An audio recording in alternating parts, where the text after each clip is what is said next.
ആർക്കും അതിനുള്ള ടൈം ആരും അതിനു വേണ്ടി കണ്ടെത്തുന്നില്ല. ഷെബി, എന്റെ വീഡിയോയിൽ ഞാൻ കോമൺലി 2 വേർഡ്സ് ആണ് മോസ്റ്റ്ലി ഹിയർ ചെയ്യുന്നത്. ഒന്ന് പറഞ്ഞാൽ ഡിസീസ്, സെക്കൻഡ് തിങ് എന്ന് പറഞ്ഞാൽ health issues. Come to reality check. To be honestly എന്റെ കാഴ്ചപ്പാടിൽ 2 റീസൺസ് ഞാൻ കണ്ടത്. ഒന്ന്, ക്വാളിറ്റി ഓഫ് ബെഡ്ഷീറ്റ്. അതിന് ഏറ്റവും വലിയ സൊല്യൂഷൻ ആയിട്ട് അത് ബെല്ലോസോൺ എന്നുള്ള കമ്പനി നമ്മൾ ലോഞ്ച് ആക്കിയിട്ടുള്ളത്.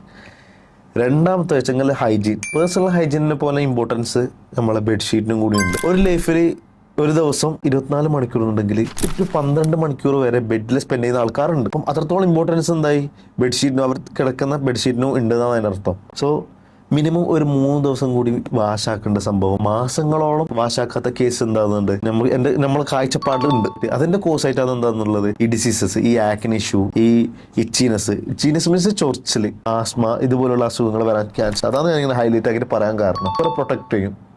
അതിൽ നിന്നൊരു പാട്ട് ക്വാളിറ്റിക്കും ഉണ്ട് എന്നാണ് എൻ്റെ യാഥാർത്ഥ്യം. ഒരു ക്വസ്റ്റ്യൻ കൂടി, ഈ പോളിസ്റ്ററും കോട്ടണും തമ്മിലുള്ള വ്യത്യാസം എന്ത്? ഇതിന്റെ ഉത്തരവില്ലേ ഇൻഷാല്ലാ ഡീറ്റെയിൽ ആയിട്ട് ഞാൻ നാളെ പറഞ്ഞുതരാം.